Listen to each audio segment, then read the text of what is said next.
And our next speaker is Hayley Walker, who is another personal friend of mine and pretty amazing. She graduated from USU in econ and finance, and I saw that we had a lot of double majors here. So Hayley's in that same crowd.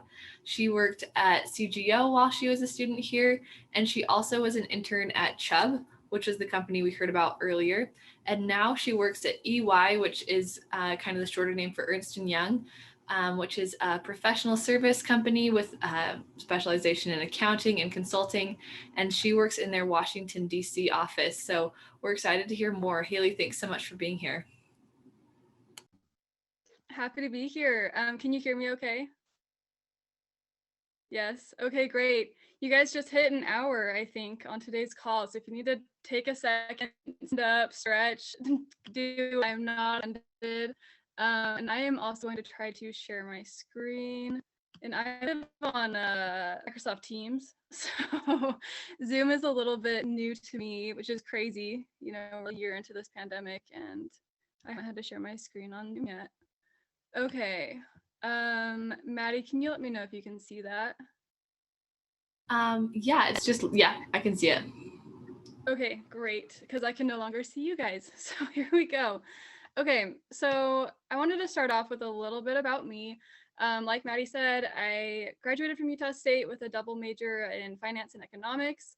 As an undergrad, I was pretty involved on campus. I did Huntsman Scholars, SEED, Business Council, Finance and Econ Club, the CGO, and pretty much anything that had free food on campus. I was there.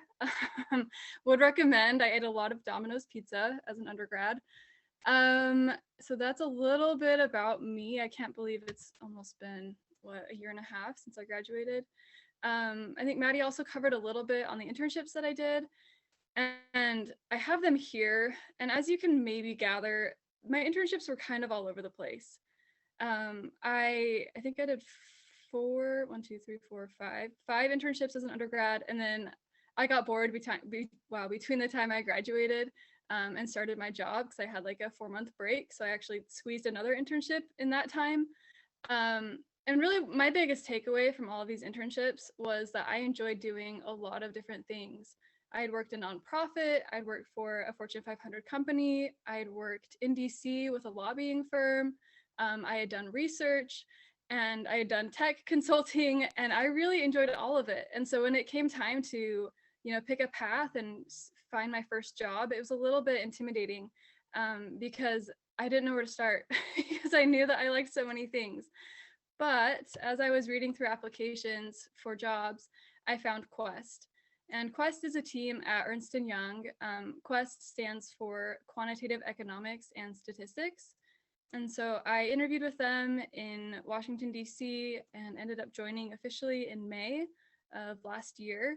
So the team is based in D.C. I am currently calling from Delaware, which is where I've been working for the past 6 months or so. We've all been remote, so hoping to be back in the office soon. But until then, I will be here. So a little bit about consulting, and I think we might have another speaker who's going to talk about consulting, or you might have already heard a little bit about it today. But the cool thing about consulting is it's going to be a little bit different depending on who you ask. So I'm going to use the EY definition because that's where I work. But consulting is building a better working world by realizing business transformation through the power of people, technology, and innovation. So translated, basically, that just means that we help clients fulfill needs that they can't do on their own. And when I say can't do on their own, I think typically consulting comes into play when businesses need help with a very specific problem that it might not make sense hiring someone to figure out. So for example, a lot of our consulting projects are about a week. It's a week and we're in there and we're done. And it's really short term. Other projects are multi-year, but I think the longest project I've seen so far has been about 3 years, which is great for EY. We love those longer contracts, but I think a lot of the times it's usually shorter term, anywhere from, like I said, a week to about 3 or 4 months. And as a consultant, I'm typically working on 3 to 10 different projects at a time and reporting to different managers for each one of those projects. So I feel like I've gotten pretty good at juggling and making sure that I'm keeping people happy with different deadlines, and really just keeping myself organized to focus on what needs to be done today, and then planning for the next day and just making sure that I'm meeting those deadlines. So if that's something that you feel like you're naturally inclined at, by all means, consider consulting because that is something that is crucial to success. So this is a little bit more specific to Quest, but I think every consultant is going to have a couple different areas that they focus on. So within Quest, we have 3 different service lines. So we have policy work, survey work, and sampling. And ideally, we're spending about a third of our time in each space as a staff, which is entry level, which is what I am. So I thought about it today and I did check all those boxes. I've spent time in all of these today. So I'll just explain a little bit about what each of these mean. So policy is, I think, the reason that our team is based in Washington, D.C. We do work for clients all over the country, but I think just having a presence in DC is important for policy work.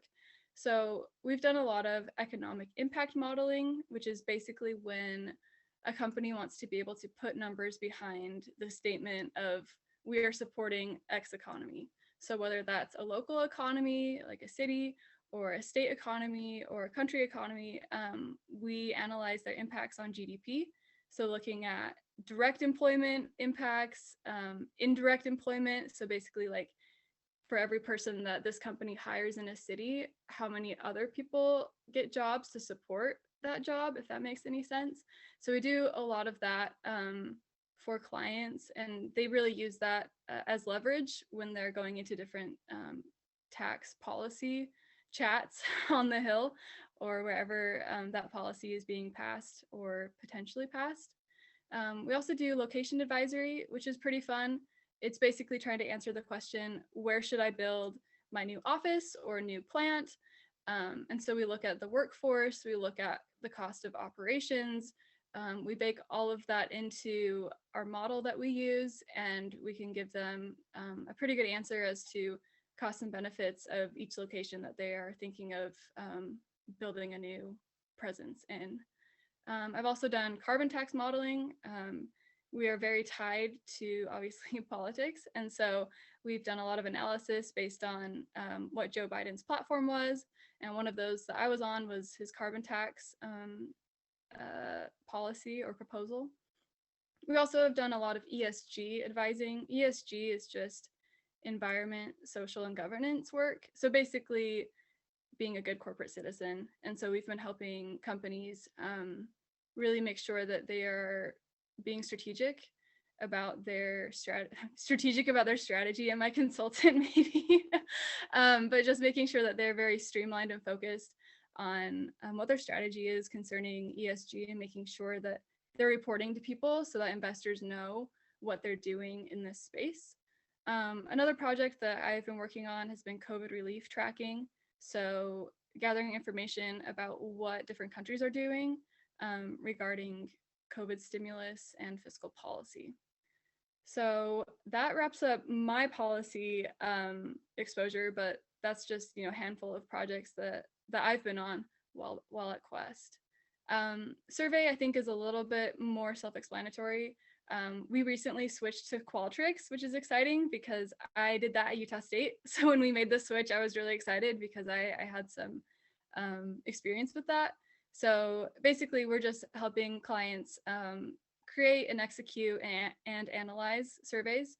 So one that I was recently on was a global survey we did with about 20,000 respondents, which was pretty big. So keeping track of all of that data and making sure that we have all the insights that the client wants for the decisions that they're trying to make.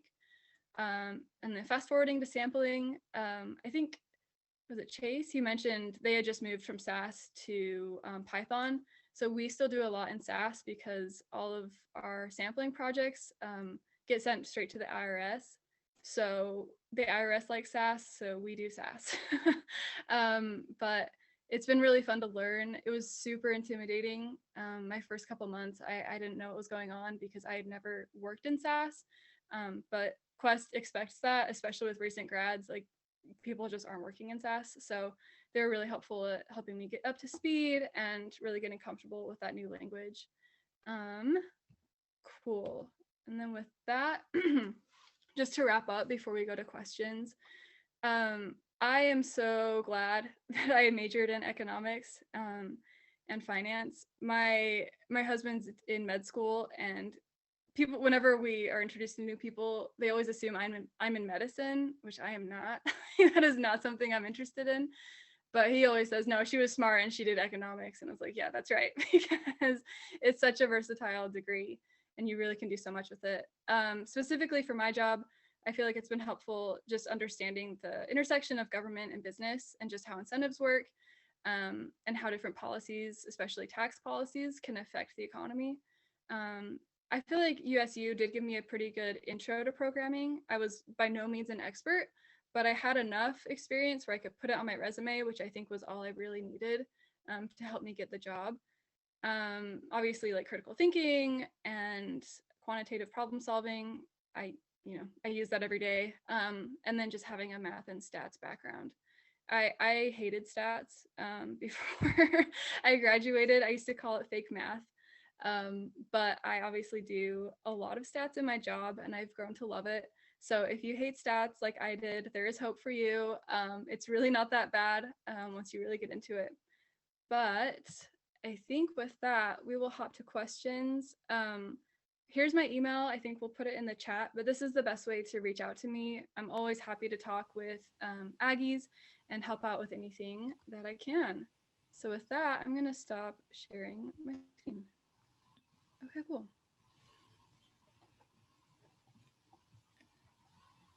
Thank you so much, Hayley. It's so cool to hear about all of your experience and hear how you've been able to work with policy and a couple different things. Thanks for sharing. Does anybody have any questions? And there are no stupid questions.